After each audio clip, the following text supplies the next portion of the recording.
Maples Collegiate today, and we're just going to be showing you a couple different workouts. It's going to be a 3-part video series. So today's workout is going to be focused on the hamstrings and lower back. And this is a workout you can do, as you can see, with no equipment in the gym with your teams. So if you're a club coach, even university coaches, high school, middle school, whatever you'd like, you can do these, add these to your routines before or after practice, just to make sure that your team is staying injury-free and performing their best. Okay? So the first one, guys, we're just going to take our shoes off, and we're going to be walking on our heels to half and back. So the reason why we're doing this, you guys can start when you're ready. Spread those toes, lift the toes up to the ceiling. Perfect. Really nice, just a half and back.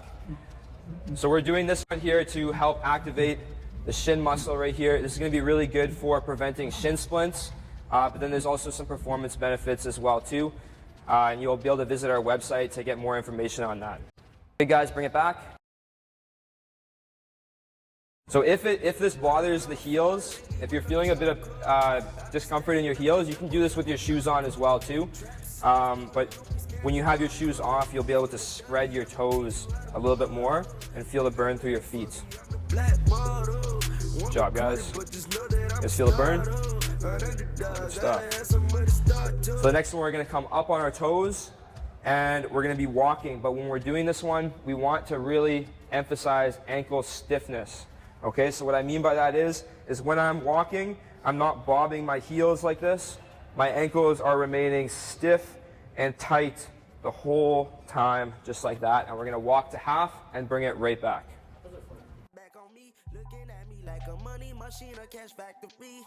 Good job. Keep those ankles stiff. Make sure the heels aren't bobbing. Gerald, keep that heel up. So we're doing this one to train Achilles tendon stiffness.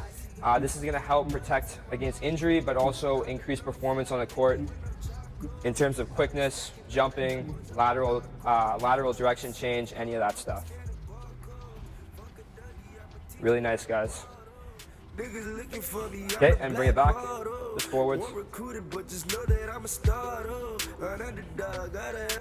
Burns, eh? That's good. So when you're doing this, as we go through the workout, it's important to emphasize we don't want to work through any type of pain. We want to have muscle burn, but any type of sharp pain we want to avoid. So we want to bring the intensity down.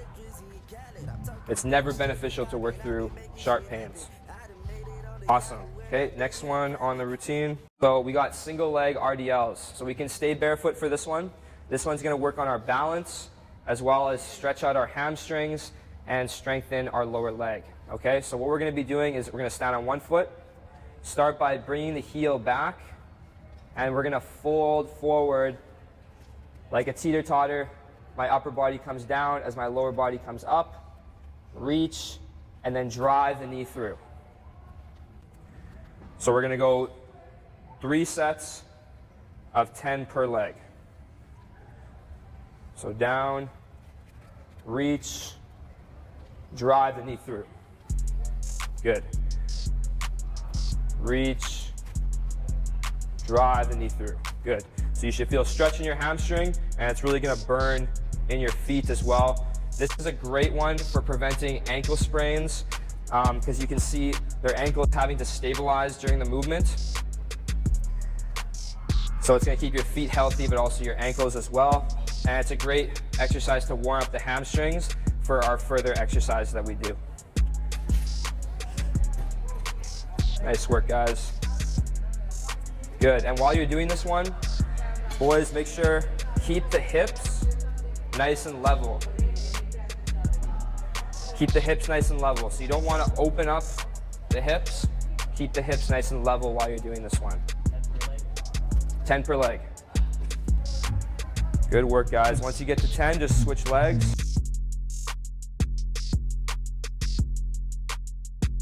Good work, guys. So where do you guys feel this one the most?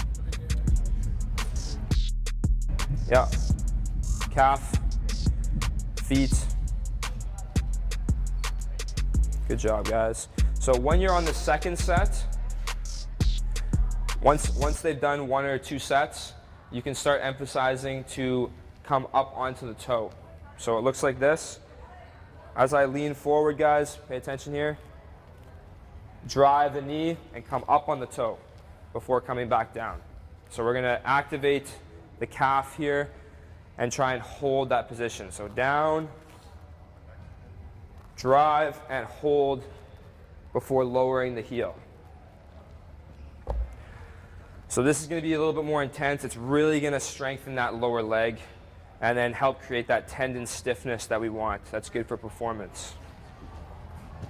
Good job. Drive the knee, guys. Good. Really nice. Really nice. Good. Lower back stays tight.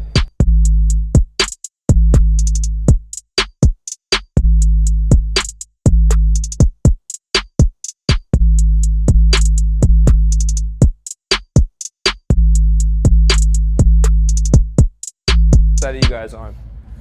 2? Okay.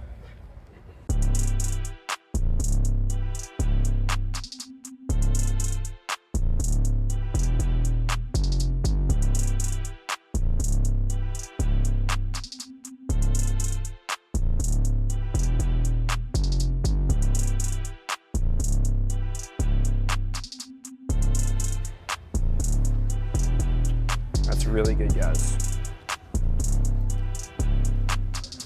Good. Try and balance up on the toe and hold before you lower down. Burns, huh?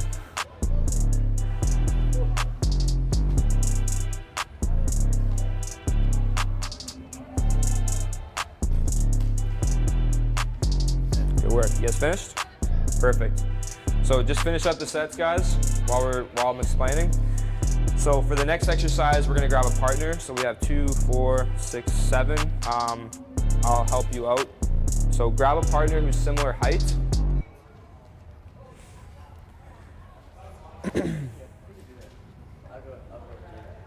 Okay, so maybe let's just get, I'll demo it. So can you hold my legs down? So for this one right here, we're gonna take our shoes off to help protect our knees. And this one is, we're gonna do Nordics, and it's gonna be 3 sets of 6 to 8 reps. So use the shoes to protect the knees.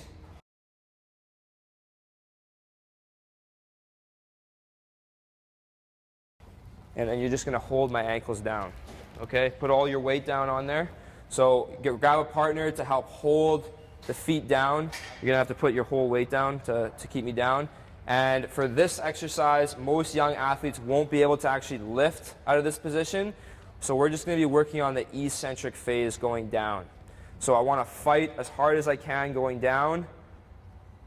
Put your weight into it, yep.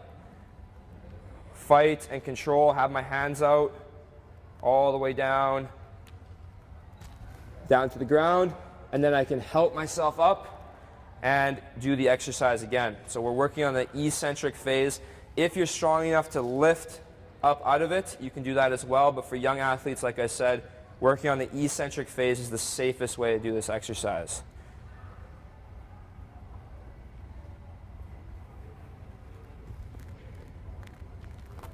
And then help yourself up. So we're gonna do 3 sets, guys, of 6 to 8 reps, focusing on the eccentric. Use your hands to help get you up out of the position.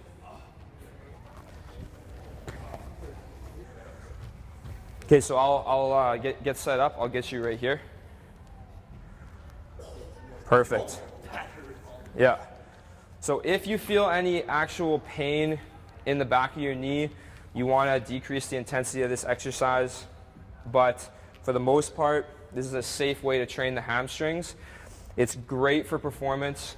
So it's going to increase your sprinting speed, your top end speed, and it's going to protect all of the ligaments and tendons in the back of the knee.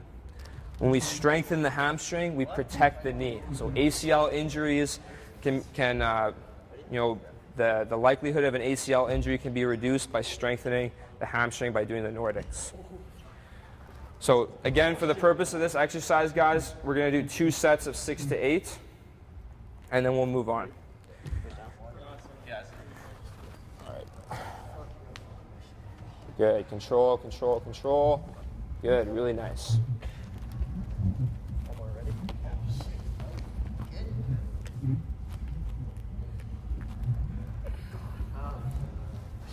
Good job. So when you guys finish your first set, let me know. Everybody's finished? Perfect.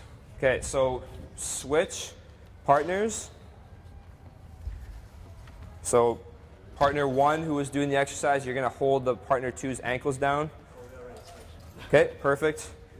So when both partners have done the exercise once, let me know, guys. So for this one, we're going to superset between 2 exercises. So the first exercise is the Nordic hamstring curl. The second exercise is going to be a couch stretch, which we'll demo.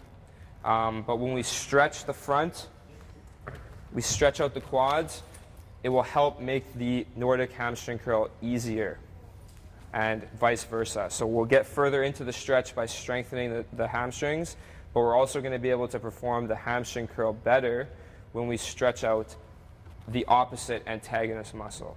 Okay, so when you guys are ready, we can use the wall, or we can also use a couple of the chairs right here. So if you're able to, use your shoe, and you're going to get into this position right here with your foot up against the wall, and then sit in a lunge position. So right here, I'm going to try and lean back as much as I can. The goal of this exercise is to eventually get my shoulders up against the wall, but what I really want to focus on here is flexing the glute. So when I activate the glute, it's going to make the stretch through the quad better. If I'm not able to flex the glute, I'm too deep into the stretch. So I can move the knee further, and then now I can activate my glute and feel the stretch all the way up my quad, and I'm going to hold for 45 seconds. So we're going to do hamstring curls and couch stretch back and forth for 3 sets. And for the purpose of this exercise, we're just going to go through, or for the purpose of the video, we're just going to go 2 times through, but you'll be doing it 3 times through. And you're going to hold it for 45 seconds. So let's try it out, guys. If you need to, so if it's too hard to get into the position using a wall, you can also use a chair or a bench and perform the stretch just like this. This is a little bit more comfortable if you can't get your toe up against the wall.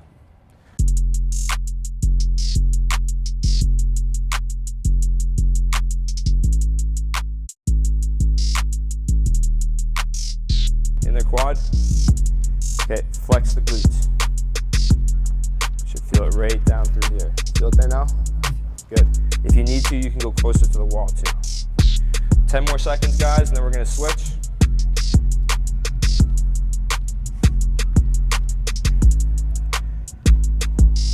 And switch legs.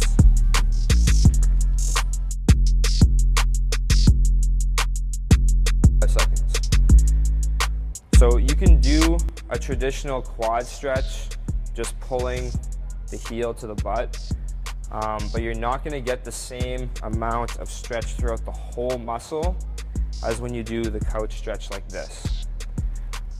So this stretch will allow you to get through the whole muscle belly. 20 seconds, guys. Keep the core nice and tight.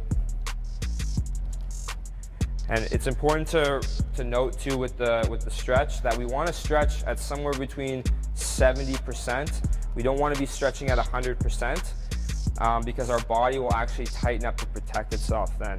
Make sure, guys, when you're doing this that we're taking deep, nice, slow breaths, trying to relax into the position. If you're not able to hold your breath, or not hold your breath, if you're not able to keep your breath smooth and controlled, you're too deep into the stretch. And time. Okay, so we're gonna go one more time through, guys. So back to the Nordic hamstring curls, and you'll actually notice that they should feel slightly easier, okay? Especially on the backs of your knees. You might be able to do this exercise a little.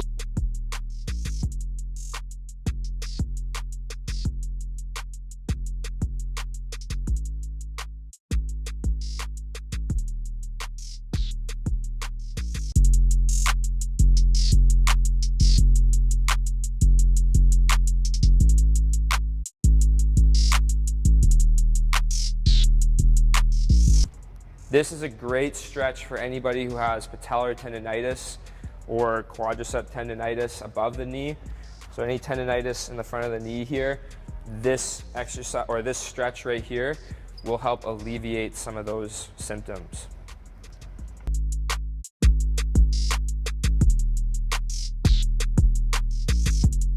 You notice that some people, they might struggle with the stability. You can also use a chair or a bench or a foam roller even works really good to help stabilize the athlete. So if you want to put your hands up on here, that might help take some of the pressure off the lower back since you're sitting in this position for quite some time. And also keep that upright posture. Okay, 5 more seconds, guys. And time. Awesome. All right, so step forward, guys. You can leave your shoes off. And we'll step on the black line right here on the baseline. So the last exercise we're going to do, you guys probably feel a little bit of tightness in your hamstrings right now. We're going to stretch all that out, get you feeling really nice before we leave today. So it starts with the head. You're going to tuck your chin and roll one vertebrae at a time down, all the way down to the floor, and then reach before starting with the hips and rolling back up to the original position. This is the Jefferson curl. We're strengthening our back in a rounded position while also stretching out our hamstrings. Our whole posterior chain is going to feel this stretch. So we're going to go 3 sets of 10 reps. For the purpose of this video, we're just going to do 2 sets though.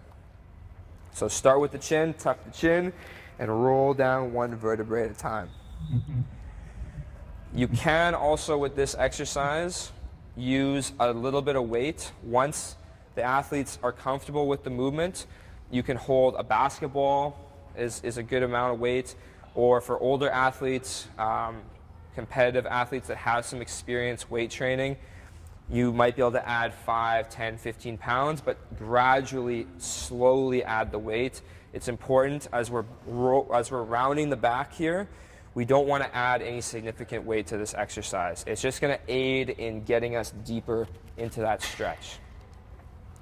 So when you boys are doing this, I want you to really focus on flexing the abs, flexing the hip flexors, and pulling yourself down. So it's an active movement. We're not just holding a stretch, we're actually pulling ourselves down with our muscles. And you'll notice by watching the video that the athletes are getting lower as they move through the reps.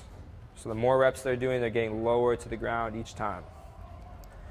And remember, guys, breathe, 70% effort. We don't want to push too hard.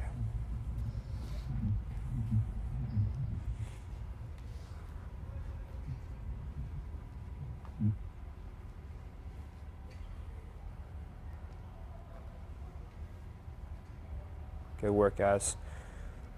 So when you're finished your first set, just take a step forward onto the blue line so I know you're finished.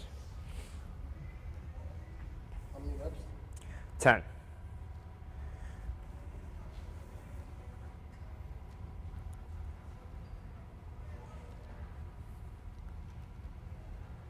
So you might have seen in a lot of stretches or exercises, they tell you to keep your back tight and straight.